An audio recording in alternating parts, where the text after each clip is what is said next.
بتشتغل في ناشفيل.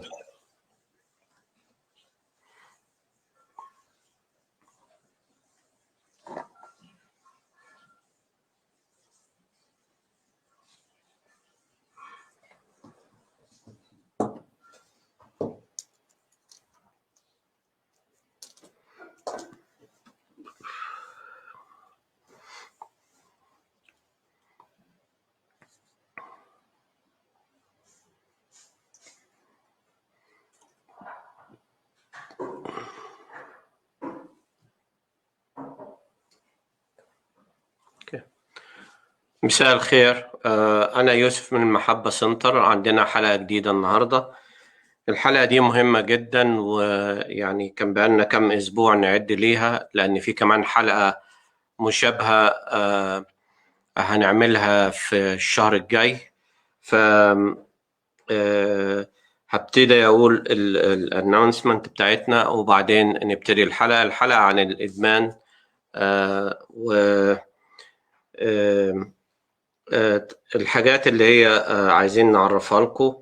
أولا في تطعيم هيبقى ورا المحل عندي في 13/6 جون، ده الشهر ده يوم 13 الظهرية الساعة 2. وهيبقى مع سان توماس، والنوع الفاكسين هيبقى موديرن وجونسون اند جونسون. اللي عايز يحجز مع ليديا او في ابلكيشن على المحبة سنتر يقدر يحجز عليه، بالذات عشان الفاكسين ده او الحقن دي لازم تبقى في فريزر بدرجة معينة وكده. نرجو اللي عايز يعرفنا علشان يتم الحجز وكده. وطبعا هيبقى في بالنسبة لو حد جه وجاب أولاده أو كده، هيبقى في ألعاب صغيرة للأولاد، ويعني هيبقى فيه اهتمام بالكبير وبالصغير برضه. نقابة المدرسين اللي هي بتاع ديفيدسون كاونتي عايزين حد طبعا يستحسن بيعرف عربي وانجليزي. ده هيبقى فري، يعني هيقبض منهم، بس مش هيبقى مرتبط بالمواعيد وكده. هو مرتبط ان هو يعمل سيرفي اللي هو ياخد اراء علشان الاهالي ويوصلها للمدارس او النقابة، علشان ازاي يحسنوا التعامل مع الجالية او التعامل مع الاولاد ومع اهاليهم، وايه اللي الاهالي محتاجاه وايه الاولاد محتاجينه. والمدرسين او نقابة المدرسين او الادارة التعليمية في ناشفيل ما عندهاش فكرة عنها. فده حاجة مهمة. لو في اي شخص ممكن يتصل بلادها وهي هتقول له يتعامل مع مين، او يعني لو حد يعرف حد يقول له وبرضه يتصل بينا وكده. يوم السبت اللي هو بعد بكرة عندنا ورا المحل هيكون في ألعاب للأولاد وفي عيش وفي فواكه، في حاجات كتيرة، فنتمنى أن نشوف أغلبكم يعني. في موضوع كبير جدا في ديفيدسون كاونتي اللي هو بالنسبة للضرائب، وهل يقللوا الضرائب ويقللوا الخدمات، ولا هل يسيبوا الضرائب ويعلوا الخدمات والكلام ده. القانون ده بيتناقش دلوقتي، وهو في شهر 7 يوم 27 ده هيبقى الحد الفاصل فيه. احنا هنا انا وليديا بنجهز ان احنا نحاول نشرحه لكم الاسبوع الجاي يوم الخميس الجاي، وده موضوع مهم علشان لما الضرائب بتاعت البيت عليت كل واحد قال اشتكى. طب ما انت لما تشتكي بدل ما تشتكي تقول تعالوا مع بعض كلنا نشتكي ويبقى لنا صوت ونطالب بحقوقنا. حتى لو الضرائب غليت هنستفيد ايه احنا من غلو الضرائب، سواء لاولادنا، سواء لاقسام البوليس، سواء للمطافي، سواء للخدمات اللي هي بتتقدم. ف الموضوع ده مهم. اتمنى ان الكل يسمعنا الاسبوع الجاي، وحتى لو مش عايز تشترك اسمعنا عشان تفهم ايه الموضوع، وعلى الاقل لو عندك كلمة تقولها تكون كويسة، يعني نفيد بعضينا ونساعد بعضينا. النهاردة في عندنا البرنامج عن الإدمان، سواء للمخدرات أو للأدوية أو للكحول اللي هو الخمرة والبيرة والحاجات دي كلها. معانا مس أندريا هانكوك، وهي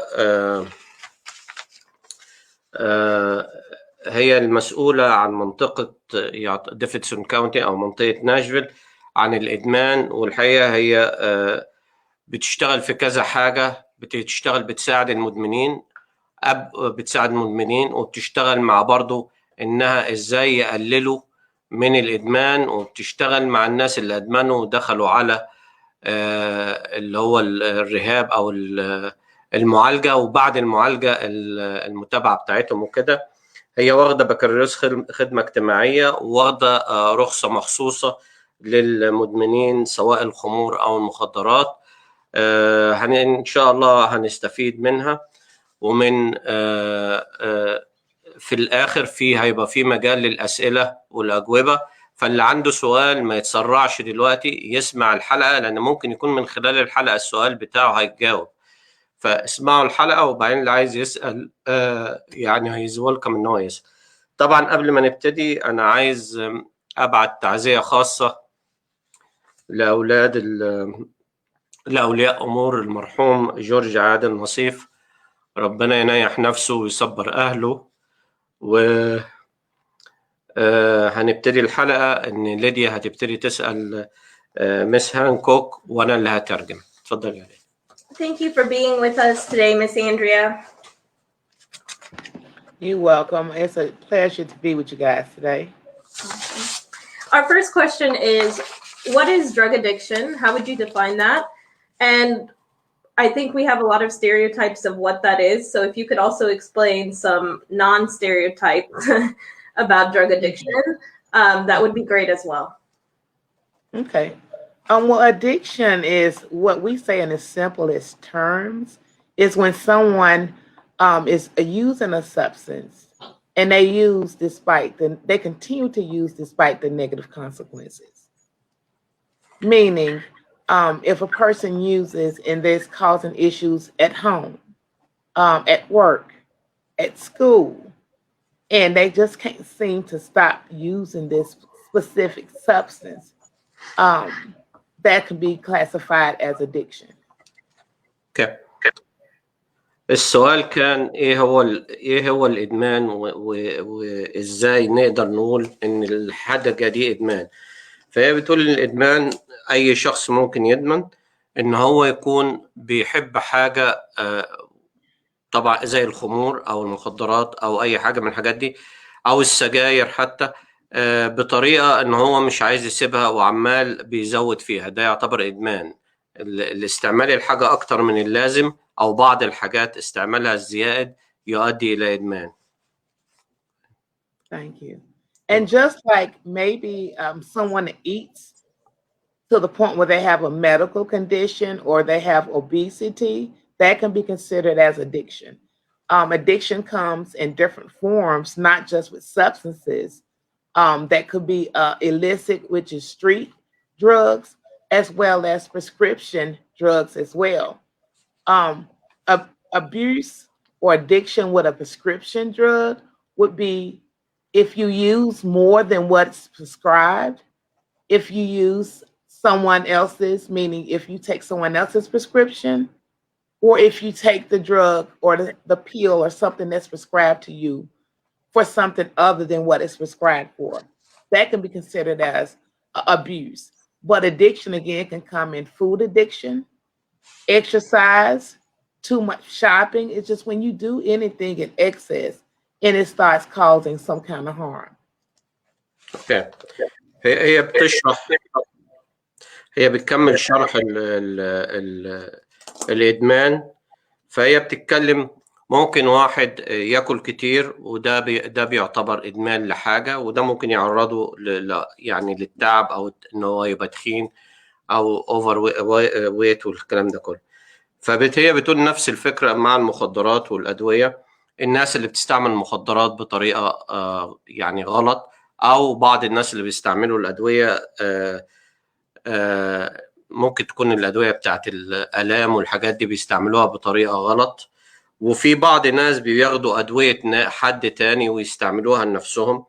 كل الحاجات دي بتؤدي إن ممكن يكون في إدمان طالما إنها عدت عن حدود معينة. Go ahead, ma'am.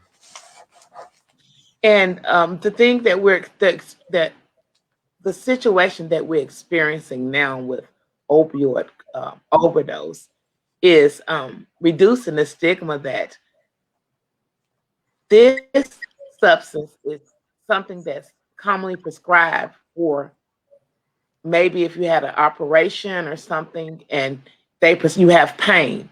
Opioids are basically just pills or medication that's prescribed for pain. The issue that we're having now is it's very addictive. And so individuals are overdosing. And the thing about it also is that it doesn't have a look. Sometimes individuals believe that you can tell when someone is abusing substances. They may have a physical component. Money may come up missing. They may start stealing, but sometimes it's very subtle and unnoticeable, unrecognizable. A lot of times in an opioid overdose crisis, the individual don't know until maybe they get a call or they find their loved one unresponsive. الظروف اللي بتؤدي للإدمان أو اللي هو الناس اللي بتاخد دراجز زيادة عن المطلوب، زي مثلا ادت مثل لو واحد عنده عملية وعلشان الألم بتاع العملية بياخد حاجة أدوية وبيزود على اللي هو بياخده، فده بيعتبر إدمان. وفي بعض الأحيان بيأثر لأن البتاع ده فيه أوبيوم. الأوبيوم ده على فكرة مادة يعتبر الحشيش أو المادة اللي بيطلع منها الحشيش، فده مخدر جامد، فبيضطر إن هو ياخد أكتر، بس يعني ومش بناء على ما ده بيحولها لإدمان، لأن بيبقى يعتبر جسمه متخدر على طول يعني، وده بيبان عليه وساعات بتحصل له أعراض جانبية بسبب الإدمان. And unlike the opioid crisis that we're experiencing now is unlike like crack cocaine, heroin, alcohol, or marijuana use. When someone is using these substances, there's usually a sign where, again, they have a drastic physical change. Again, marijuana, you can smell it. Alcohol, you can see it in their walk or talk. They may have stumbled walking or slurred speaking. But the thing with the opioids is there's no sign, there's no smell, there's usually no physical change in how they look. And again, opioids are commonly prescribed for pain. So that's why it's a very tricky thing. Because again, it's so commonly prescribed for pain, but it doesn't have a physical component to it where you can see the person under the influence and know that they're under the influence. People are usually high functioning when they're abusing opioids. They work every day.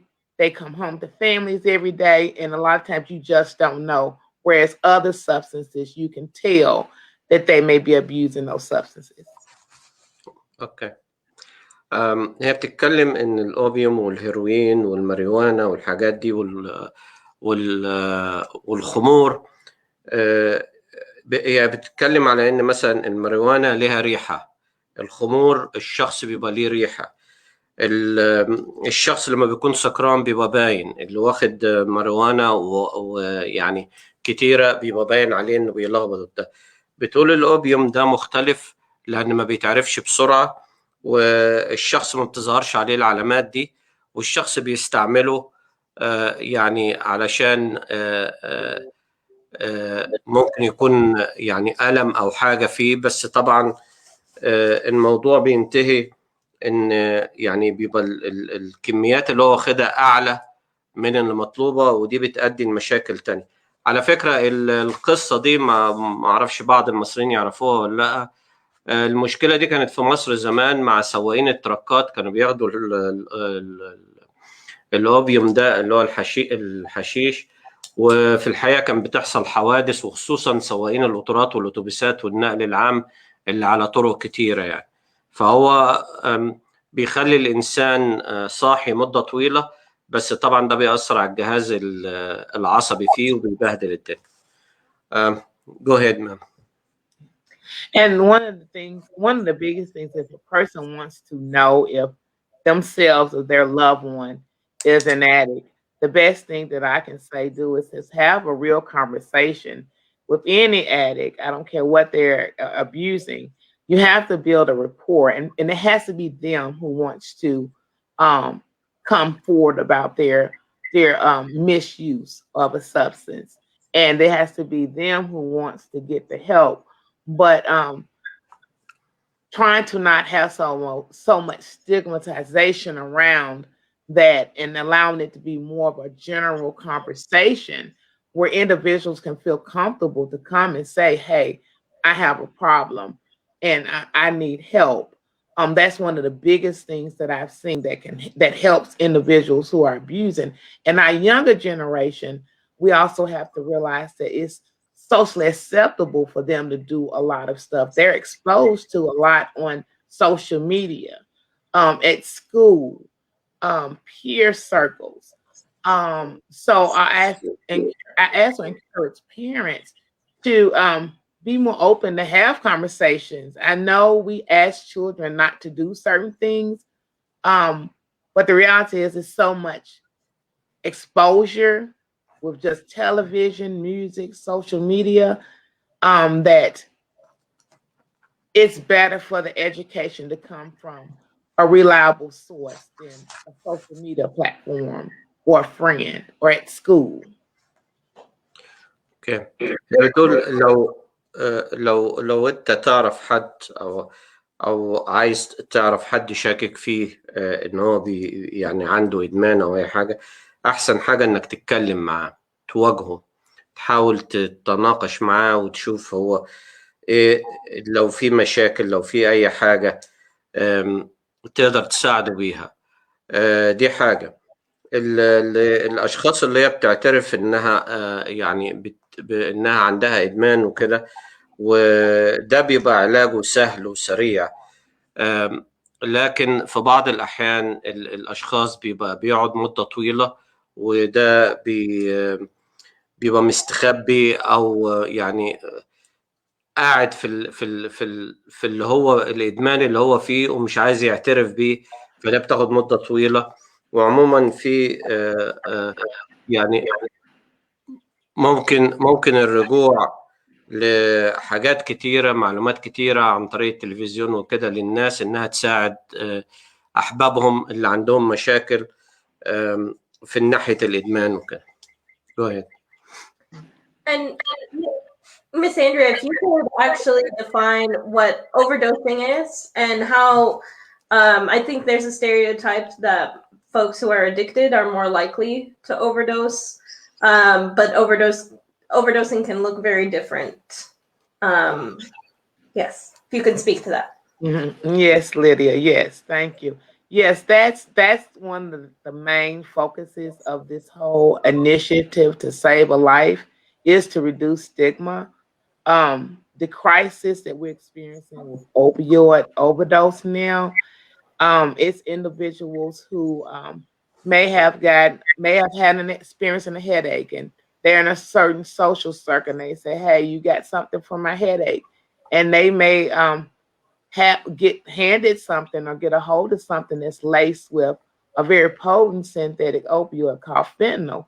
And even if the opioid is not laced with fentanyl, which is very potent, it could just be a opioid, and because that person has a very low tolerance level, they can have an accidental overdose.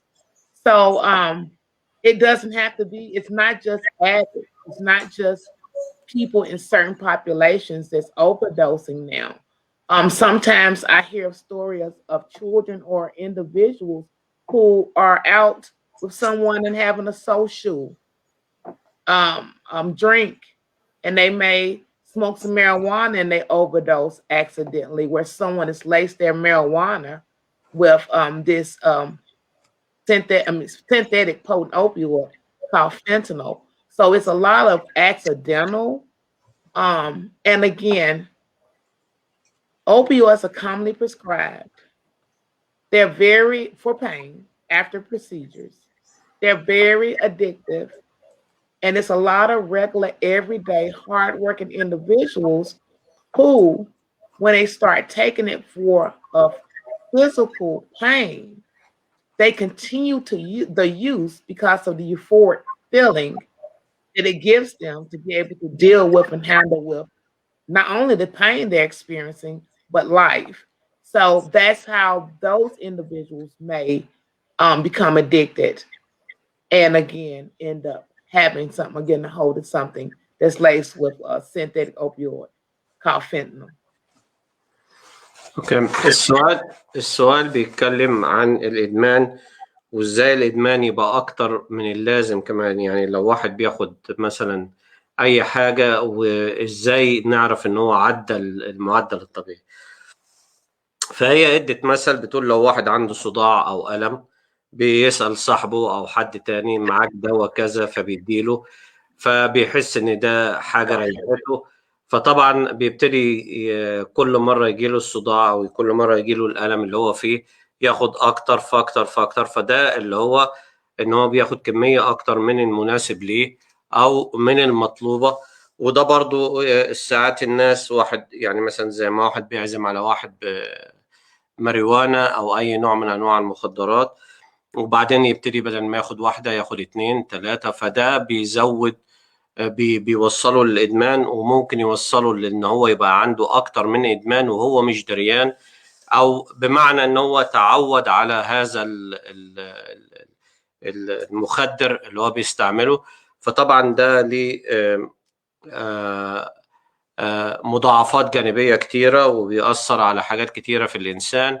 وفي نفس الوقت ما يعني الإنسان بيتألم بطرق تانية، لأنه جسمه دخله زي سموم، يعني زيادة عن المطلوب يعني.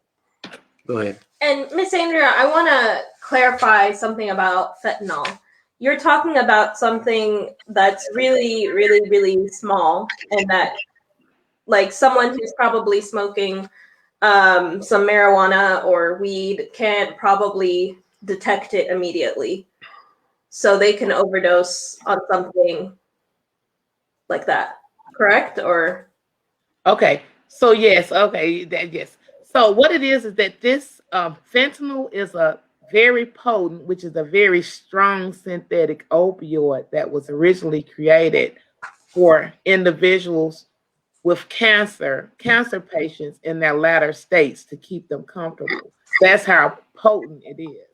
And so it takes just a very little amount to be a lethal amount. And so you have individuals who are mixing this fentanyl. You can mix it and it can come in rock, liquid, or powder form. And you have individuals who are maybe turning into a liquid form and spraying it on marijuana. So the answer to your question, Lydia, is that unfortunately, a lot of times individuals don't know that they're taking the fentanyl.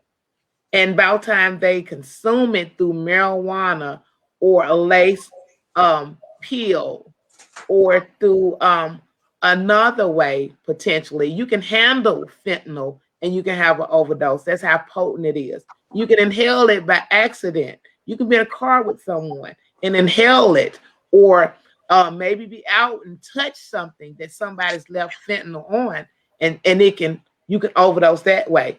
So what it is very potent. And so since it's so strong or potent, it's just a very little that you can touch. People have accidental overdoses where they've touched it. Maybe if you come home and you see a white powdery substance somewhere and you just touch it, you can overdose that way. That's how potent it is, just by handling it in your hand, not only ingesting it. But the reality is, a lot of times when the person ingests it or come in contact with it, it's too late. That's how potent it is. It's already in their system.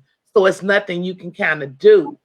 It doesn't have a smell. And remember, you can't inhale it because you can overdose like that. So that's what makes it so tricky, because a lot of people don't know that they have came in contact with it until ultimately it's too late. They have maybe a non-fatal overdose or a fatal overdose. and after he translates, I'll explain what an actual overdose looks like. اوكي ثانك يو. هو السؤال يعني بيتكلم اللي قالته ليديا، لو في حد بيشرب سجاير او ماريجوانا او اي حاجه من الحاجات دي، ازاي نعرف انه يعني انه يعني مزود العيار او بياخد اكتر من المطلوب، او ان هو وصل لحاله الادمان؟ فهي بتقول يعني مثال، مثلا الشخص اللي بيبقى عنده سرطان في اغلب الاوقات بياخد حاجات غير الانسان الطبيعي، هيها برضو الحاجات اللي مثلا لو واحد بيشم حاجه مواد مثلا، او بياخد اللي هو البودره والكلام ده، الحاجات دي ملهاش مثلا بالوزن ولا كده، ف لما بياخد كميه كبيره او بيشم الحاجه بكميه كبيره او بيشرب الحاجه بكميه كبيره، كل ده بيوصله ان هو عدى المرحله الاساسيه. يعني هي مثال اقوله لكم، يعني مثلا في الولايات يقول لك ما تاخدش اكتر من 2 اونز في الخمور، لو هتاخد اكتر من كده واتظبطت وانت بتسوق العربيه هندي لك تيكت وكده. فهي الفكره كلها ان الشخص بيبقى لو تعامل بحاجه بسيطه، طبعا مش المفروض الشخص يتعامل مع المخدرات يعني على جميع الاحوال، بس في حد لو له ظرف معين تعامل مع حاجه، ازاي نعرف ان هو ما خدش زياده عن اللزوم؟ ما لهاش حاجه، لان ما نعرفش اصحابه قالوا له ايه او اللي معاه قال له ايه او الحاجه جت ازاي. فدي طبعا الحاجه دي بترجع للانسان، و يعني هو اللي يعمل كنترول لنفسه ويحاول يفهم ايه اللي بيعمله قبل ما يعمله يعني. And one thing I want to add, and I think I need to stress is, again, opioids are commonly prescribed pills for pain. And what it is about these opioids is that they have a physical component to it, meaning an individual that may smoke marijuana that's regular or do cocaine, when they stop using that, they just basically, it's a psychological, they want more. But with opioids and alcohol, drugs like opioid and alcohol, when a person stops using, their body has become dependent on that drug. And so when that person stops, tries to stop using, that person's body will physically react. That's why it's so addictive, because people become somewhat sick. Dependency can set in after taking opioids for 3 days. And what it is, doctors may prescribe a 30-day, and your body gets used to having that opioid. And when that doctor cuts off their prescription 30 days down the line, 60 days down the line, your body continues to crave it. And you can become nauseated, headache, feeling off balance. It has a physical withdrawal component to it. We call that withdrawal component. Then when your body has these signs, that person continues to try to seek this drug, and they end up maybe going to a friend or a street dealer or someone to get this opioid. So I think that that's very important to point out, that opioids have a physical withdrawal to it. So it's not just that person needs to stop thinking about it. Their bodies become dependent. And so what happens in the overdose is when an individual, these opioids attach to natural transmitters in our brain. And these transmitters also affects our breathing. So when someone gets too many opioids, it can become too much for that receptor. It stops or blocks pain, but it also, that same receptor controls breathing. So, and ultimately, what happens in an opioid overdose or in an overdose is when it's too many opioids attached to that receptor, causing that person to stop breathing. Again, they can get a hold to this opioid or have an overdose due to having lace pills. That's a way that a lot of people are getting it, where they may purchase a pill, their opioid off the street, their marijuana off the street. Again, if you're getting it from a doctor, you're less likely to get a hold of a lace pill that's laced with fentanyl. But remember, opioids are very addictive. And doctors usually cut off their prescriptions after a certain time. And that body craves that. And that's why people go on to get it from street dealers or from friends. اوكي.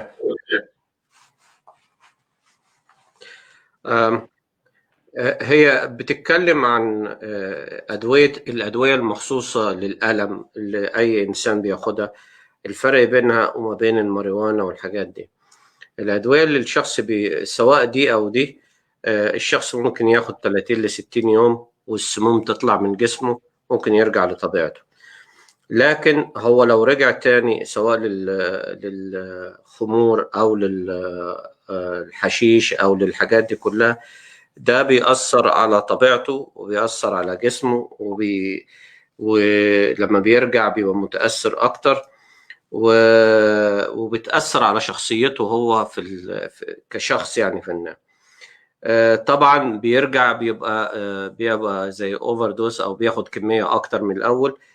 في من ضمن الأسباب الناس بترجع إن الشخص مثلا بيبقى عنده دكتور والدكتور بيديله أدوية معينة للألم، وبعدين بيجي يقطع عنه الأدوية دي وهو بيبقى حاسس إن هو عايز ياخد الألم ده، فبيتجه للشارع والحاجات دي بتتباع في الشارع العام. فده بيؤدي إن هو يأثر عليه، يبقى هنا هو كده إحنا بنقول عليه بيتعاطى مخدرات، ودي مشكلة تانية.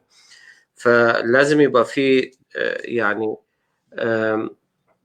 يعني ممكن ترجع للدكتور تاني تكلمه انك انت محتاجها او حاجات زي كده، لكن ما تسيبش نفسك لحاجة تتحكم فيك. يعني ده المهم في القصة دي كلها. Go ahead, ma'am. Yes, and I believe a lot of individuals believe it can happen to them. They're also, and again, it's more common than not that individuals sometimes become dependent on medication, and they originally start taking it legitimately for like a pain or something like that, but that addiction portion just kind of happens. And again, that addiction is when they continue to use when it's not prescribed anymore, or they use more than what's prescribed, or they use someone else's, meaning they get it from a friend or something like that. So a lot of our overdoses, Lydia, are accidental, because a lot of people, again, don't know that pill that they're taking is laced because they've purchased it from someone that they believe is reliable, or that marijuana that, they don't suspect that fentanyl is on that marijuana. Also, another, it's called a benzodiazepine, like Xanax or Valium, is usually prescribed for like anxiety and stress.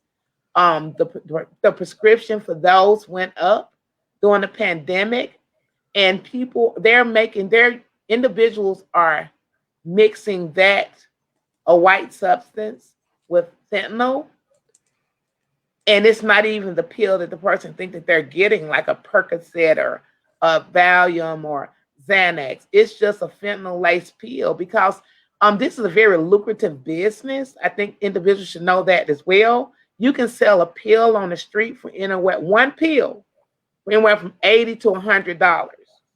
That's why a lot of individuals are, unfortunately getting into that business, because it's a demand for it.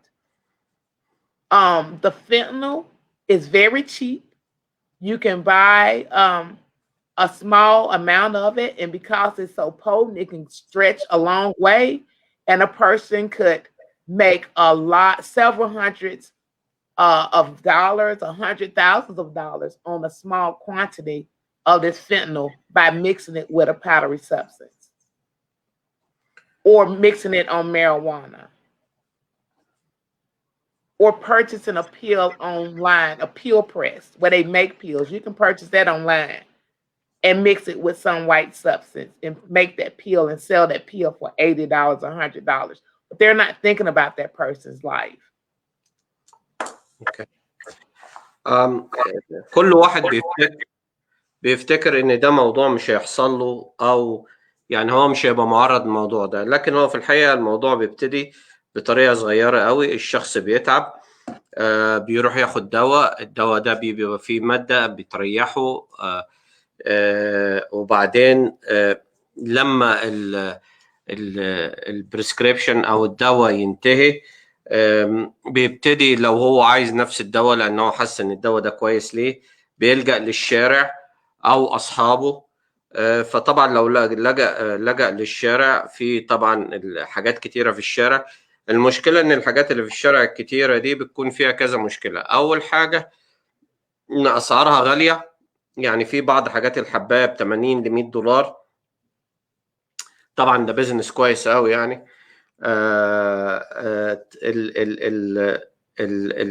الناس اللي بتاع الشارع علشان يحاولوا يستفيدوا اكتر بيخلطوا المخدرات ببعضيها وبيبيعوها. فده في حد ده مشكلة كبيرة، لان ده هيأثر على جهازك العصبي وهيبهدلك. وطبعا لو انت وصلت للإدمان هيبقى صعب، وده بيأثر على حاجات تانية، بيأثر على الأسرة، بيأثر على السرقة، بيأثر على حاجات كتير. فهي قالت ان في خلال البانديميك اللي هي الكورونا والكلام من ده، الحاجات دي كانت موجودة في الشارع كتيرة، وناس كتيرة يعني واضح ان البيع فيها كتير. وبتتكلم على ان البياعين بتوع الحاجات دول بيكتروا لان المكسب عالي جدا ويقدروا يستفيدوا بأرباح عالية يعني. Go ahead, ma'am. So, Miss Andrea, how can we combat addiction in our communities? Okay, that's a very good question. I believe by being open, and I believe that any community can combat addiction by being more attentive and open, being mindful of unintentional biases, because the reality is anybody can become addicted, especially to an opioid. It can be a grandma, it can be a cousin, it can be a sister. And addiction, a dependency or addiction is something that sometimes just happens. So educating yourself, because I believe that knowledge is power, like what you're doing now. Knowledge is power, and power to make a more informed decision. Realizing that addiction is it's a choice sometimes, but often it's just something that happens. People experiment. The young generation experiment. So I believe that when a person comes from a place of empathy, and again, understand what addiction is all about, not only coming to presentations like this, but kind of reading up on it, seeing how it happened and who it can happen to, which is anyone. Also knowing that, like, we have the naloxone, which is the medication to reverse the opioid overdose. Knowing that overdoses can happen anywhere. It can be at a theater, you can be at the grocery store, you can be at the park, you can be at the movie. Knowing how to respond to an overdose in the event it happens. But being able, again, to have healthy, brave conversations around substance use, how it can look, how it doesn't look. Sometimes it don't even have to look. So it's something that's a very meaty subject, but a very needed conversation. But I believe that the best way to combat it is having resources that can assist the individual. Sometimes we try to keep things, I think families, we try to deal with it at home. But when you see that there's a problem, I believe addressing it and getting that individual, that loved one, that friend connected to resources that's provided by people who understand what addiction is. Because a lot of times when we don't know, or loved ones don't know, or friends don't know, they become more of an enabler than someone that's actually helping. And they just do it ignorantly. Ignorance is just not knowing, because you don't know how to deal with the situation. Yeah. هو السؤال ازاي نسيطر على المدمنين والادمان والحاجات دي. فالاجابه مس هانكوك قالت يكون عندنا باب مفتوح لاي حد، لان الموضوع ده ممكن يوصل لاي حد، يعني يوصل للمرحله دي. يكون في عندنا تعليم، نتعامل مع الناس دي بطريقه ما فيهاش احراج ولشعوره، أو لنفسه. يعني دي نقطة مهمة عشان الناحية النفسية، ولابد إن إحنا نعرف الأشخاص يعني مش يعني نعرفهم أضرار المخدرات إيه، أضرار الإدمان إيه، إزاي يبعدوا عنها، إزاي يعني يبعد عن استعمالها. طبعا المخدرات بتبقى موجودة في أي مكان، سواء في السينما، أو سواء في الشارع، سواء في المدرسة، سواء في الحي، سواء على الناصية، في أي حاجة زي كده. فهي سهلة إنها توصل للناس، والناس سهل إن هم ياخدوها في بعض الأحيان، لكن إحنا لازم نساعدهم ونساعد الكوميونتي بتاعتنا بالتعليم وكده. الحاجة التانية، لو في عيلة عندها حد، سواء زوج، زوجة، ابن، ابنة،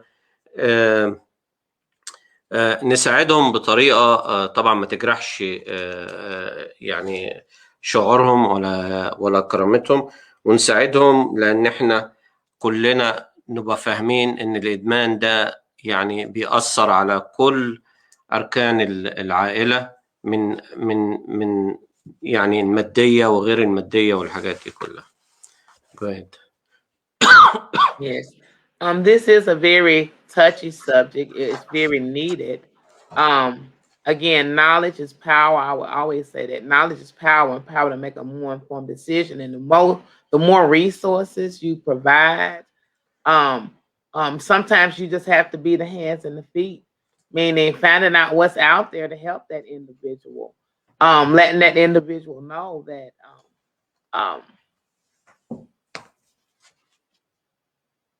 well, it's not accepting it, but just letting that person know that we mess up. Individuals mess up. You know, addiction is something that's real. It happens to individuals. So how do we work on the solution? Sometimes people react in anger and frustration, which I get that, but that actually just sometimes enables that person to continue to.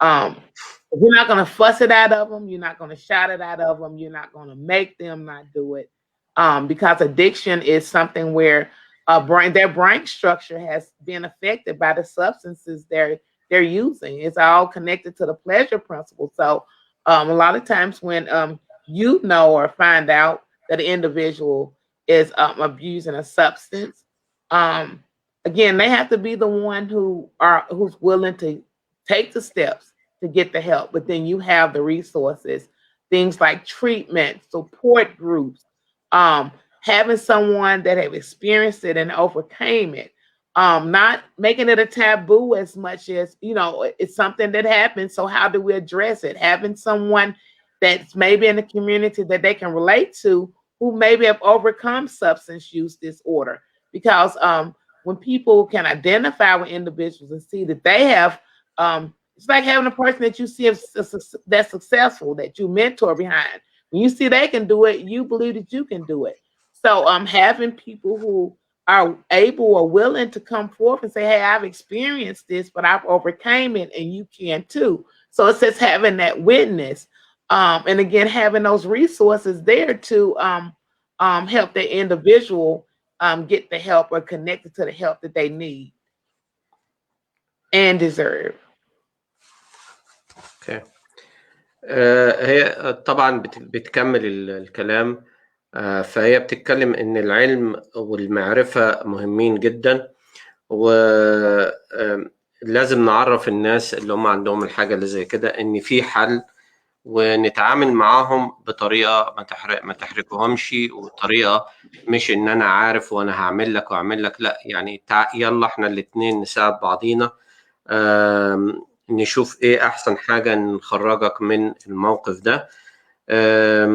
الحاجات دي ما يكونش فيها أي إحراج للشخص اللي هو المدمن، وما يكونش فيه طلبات كتيرة أو اعمل أو كده، يعني ما فيهاش أوامر كتيرة، وممكن التعامل مع هذا الشخص بطريقة كويسة. وممكن أنت لو أنت عايز تتعامل مع شخص إنك أنت تساعده، في وسائل كتيرة تساعدك إنك إزاي تتعامل مع الشخص المدمن، وتحاول المساعدة إن هو تخرجه من كل هذا الوضع، طبعا أهم حاجة الناحية العلمية والعلم في الموضوع ده، وهم يعني مستعدين إن هم يساعدوا.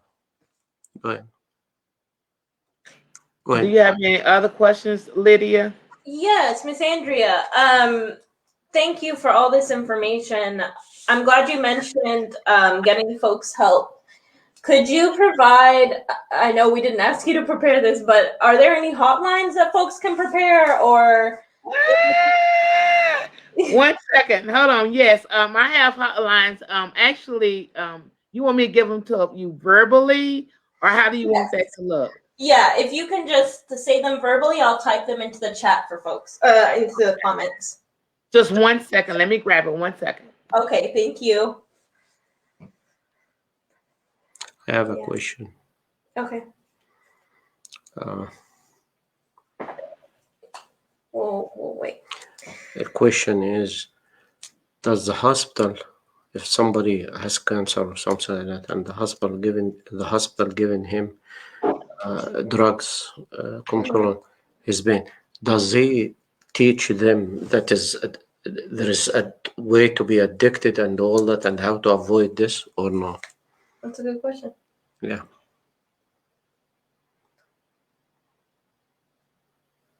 Are we ready? Yes. Can you hear me still? Yes. Can you see something on my screen? No. Oh, you can't see it? No. Let me see. I have something that I was trying to share that has information on it. I did hear you guys discussing something that's specific. Yes. So Mr. Yusuf has a specific question about how hospitals educate people when prescribing opioids, for instance. If there I'm sorry. Can you please repeat that again? He's wondering if there are specific instructions that come from doctors about after they prescribe opioids, or if that's not something that they do and there needs to be more awareness about. Okay, that's one thing. I'm sorry. What were you saying? Well, to be clear on that question, if a person has cancer and he's in the hospital, they giving him the drugs and he's leaving the hospital, does the hospital give him some instruction and explain that can be addicted and please do this, do that? And to what extent the information is? Oh my gosh, that's a great question. So that's one of it's a Dr. Lord who's on a crusade to he's a doctor himself who had became addicted. And so he's clean, you know, he's doing well now, but he said doctors usually don't explain the addiction portion. They may briefly kind of say you got to be mindful, but it's not an extensive conversation behind the addiction portion of it, or the how easily they can become addictive when they prescribe opioids. So it may be a little bit more, but it's not to the point that's needed. Meaning individuals believe that there needs to be other alternative options. One thing about it, doctors are real quick to prescribe opioids, and other doctors who understand the importance of abuse and addiction says that doctors need to try to see if there's other ways to treat the pain or whatever. But you said someone with cancer. Opioids may be the only thing they can prescribe to give them any comfort, but as far as your question, the education around it, it's not a lot of education around it. It may be a brief conversation, but no real education about this is what can happen after 3 days. This is how your body will react. So no, it's not a lot of information. Okay. السؤال كان هل لما يكون واحد عنده سرطان او عنده يعني عنده ألم جامد وفي المستشفى بيدوله أدوية يعني كورسات اللي ديت، هل بيشرحوا له ان ده ممكن يؤدي للإدمان والكلام من ده؟ فهي بتقول المستشفيات بتدي معلومات قليلة قوي، والموضوع في بعض الأوقات بيرجع للدكتور، في بعض الأحيان بعض الدكاترة بيحبوا يدوا المواد المخدرة على أساس إن هم حاسين بالألم أو يعني عايزين المريض يبقى في ألم قليل. وقالت إن في بعض دكاترة لو بيحسوا يعني بيحسوا إن الأنواع المخدرات أو أنواع الأدوية دي قوية على المريض، بيحاولوا يتجهوا اتجاه تاني بحاجات ما تقلبش بالإدمان يعني. Do you have any other question? I'm gonna go ahead and post. Yeah, Lydia, I just sent you some information. I think that Tennessee Red Line on that first pamphlet, that's the information that I would suggest that's posted. Tennessee Red Line is a one-stop shop for people who may want help. Also, there's a community overdose response team that's through the mental health co-op. That's another resource that they provide they provide intensive case management to help individuals get into treatment with or without insurance. Okay. Thank you. هي بتتكلم على ان لما يكون الواحد وصل للادمان في احيان كتيره بيبقى العلاج مجانا، لان طبعا هم يهمهم الشخص، مش يعني بيبقى فيه طرق ان العلاج يكون مجانا. اللي على الشاشه دلوقتي هتلقوا الهات لاين بتاع الادمان. ف طبعا مش معنى كده اللي يتصل بيه يبقى مدمن، لا، لو في حد شايف حد وعايز يساعده ان هو يبقى معاه ويكون يعني ويروح معاه ويساعده، ممكن يتصل بالنمرة دي. لو حد شايف حد ومش قادر يساعده، ممكن يتصل بالنمرة دي يعني يقول لهم ازاي يساعدوه ان في حد يعرفه ان هو عنده ادمان، وايه المساعدة اللي يقدروا يقدموها. طبعا في نمرة تاني، لو حد عنده حد حاول يعني يخلص من نفسه او اي حاجة، او عنده الافكار دي، ممكن يتصلوا بيها ويقعدوا معاه وبرضو يحاولوا يشوفوا ايه الموضوع ويساعدوا. الحاجات دي في اغلب الاحيان مجانا. طبعا انا ما اقدرش اتكلم بالنيابة عنهم، بس هي يعني خلينا نسيب المادة دلوقتي ونهتم بصحة الإنسان، بعلاج الإنسان، بتطهير الإنسان من السموم اللي في جسمه، سواء سجاير، سواء أدوية، سواء مخدرات، سواء أي حاجة ليها علاقة بأن الإنسان يبقى متسيطر عليه بيها، مش عنده كامل حريته. And Ms. Andrea, in the last couple minutes, if you want to round out any last remarks, we enjoyed having you and working on shifting the conversation around this. So thank you very much for your time. All right. Well, thank you guys for having me. I guess just some of the final things is wanted to maybe share a little bit about the Narcan, which is the medication that we have. That is the only successful way to reverse an opioid overdose. It's one of those things you're ready to have it and not need it, than to need it and not have it. Recognizing the overdose. Overdose is basically, again, when someone stops breathing. So having that Narcan on hand, because again, you can have it anywhere. You can experience someone having an opioid overdose anywhere. The thing about the Narcan medication, it won't hurt if a person is having a stroke or a heart attack because it's just an opioid antagonist. And it's kind of those things where you rather to administer it when you see someone non-responsive.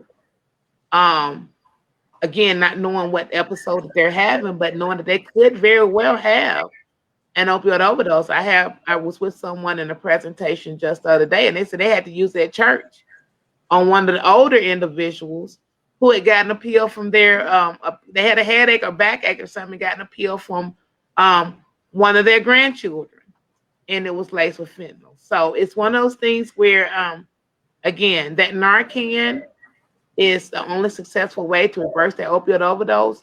But you can have that and get individuals the help that they need. So I'm so thankful. I look forward to being able to do more of these kind of conversations with you guys. If any questions arise, I'm welcome to. I'm more than happy to come back and to try to educate your population and assist in any way possible, and also to get the Narcan into the hands of those who know that their loved one or their sibling or someone is, they know they're smoking marijuana and they could get a hold to some fentanyl. They know that they're abusing their pain medication.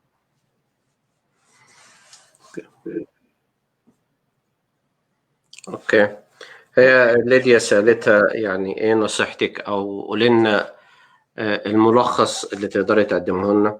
فهي بتقول لازم الأول نتعرف على الإدمان، وأغلب الحاجات الإدمان بتؤدي إلى ضيق التنفس مع الشخص ده لما يكون في مرحلة متأخرة. فدي حاجة مهمة.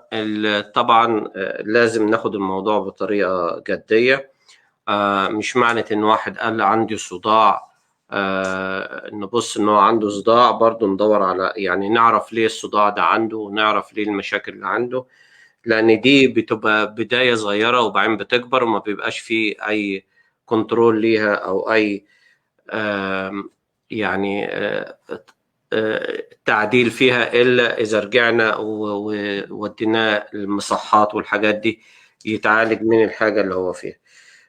وطبعا بتقول أحسن حاجة هو تقديم المساعدة لأي واحد محتاج بغض النظر إيه الأسباب أو أي حاجة، لأن ده مع الحفاظ على كرامته ده بيساعد المجتمع وبيساعد الشخص، وبمساعدة الناس دي المساعدة المستمرة ده بيقلل من وجود الحاجات دي، طبعا مع التعليم ومع المساعدة في الشرح ايه النتائج من اخذ المخدرات دي او اخذ حتى لو هي ادوية.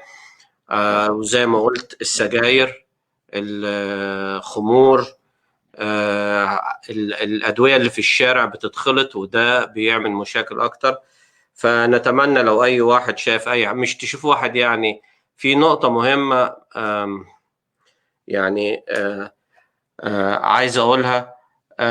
لو أنت ماشي وشايف واحد بيتجنح مش معناه إنه سكران، ما ممكن يكون بياخد دواء علشان عنده ألم. فبرضه هتقول لي ده ممكن يكون إدمان. برضه إحنا مش دكاترة، إحنا لما نشوف واحد في حاجة مسيطرة عليه نحاول نتصل بهات لاين زي ده أو نكلم يعني حد من المسؤولين سواء في المستشفيات أو كده، وبعد كده في تحاليل وحاجات توضح إذا كان ده إدمان أو ألم أو إيه يعني. في أي حاجة تاني في آخر الحلقة؟ Thank you, Miss Andrea, for joining us today. Thank you for your time and your expertise. We really appreciate it. Thank you. Thank you. And one more thing.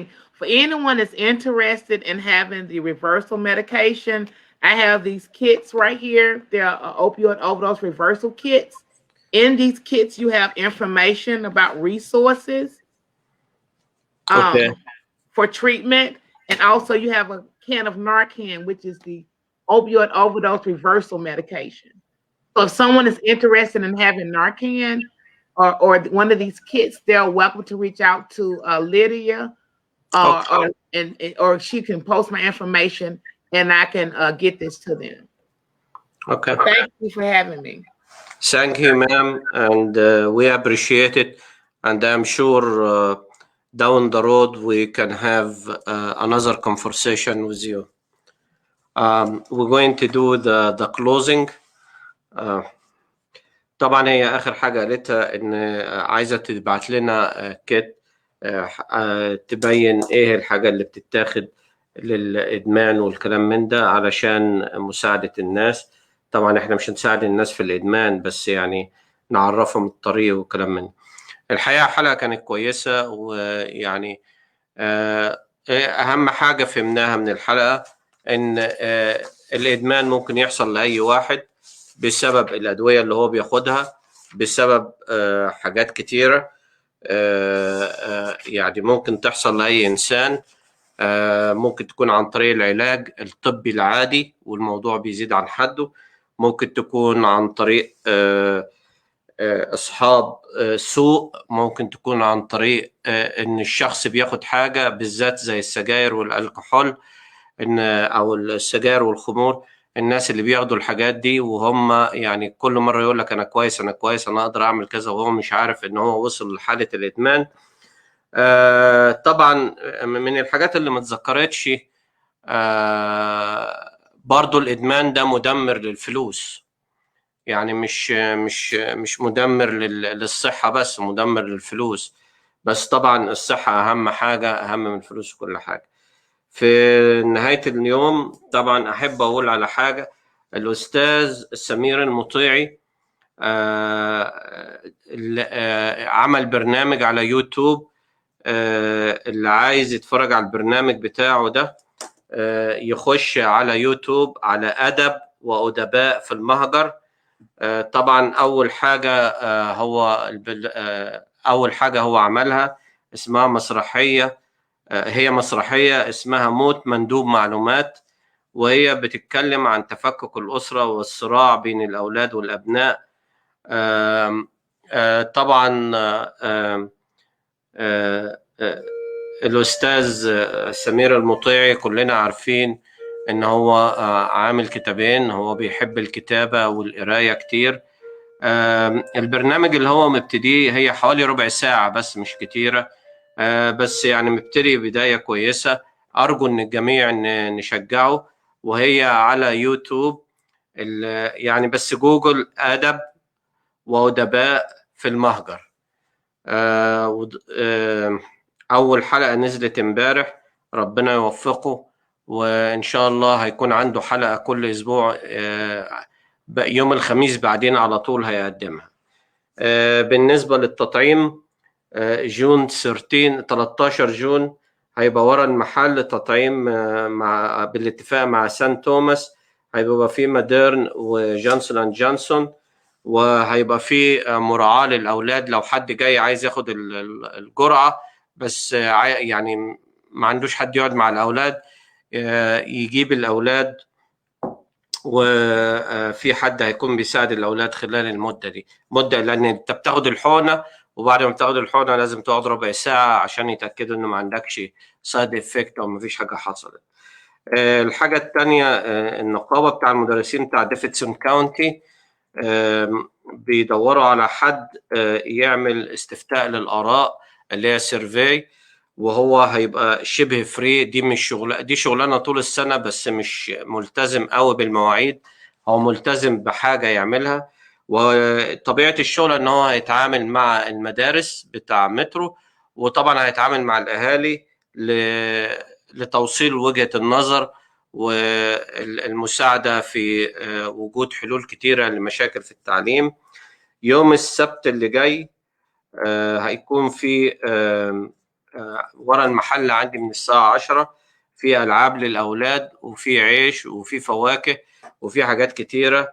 نرجو أي حد محتاج يجي ويشارك. بالنسبة ليوم 27/7 اليوم ده زي ما أنا قلت مدينة ديفيدسون كاونتي أو الحي بتاع ديفيدسون كاونتي أو الكاونتي نفسها، دول هيكون في مناقشة بالذات البروبرتي تاكس اللي علي والحاجات دي. وطبعا المناقشة رايحة للمير على أساس أنت عملت كده إيه الفلوس اللي هتدفع، يعني الفلوس دي رايحة فين وهتستخدم إزاي وكده. ففي كذا آراء، الموضوع ده مهم جدا وهتكلم فيه أنا وليديا الأسبوع الجاي. في أي حاجة تانية؟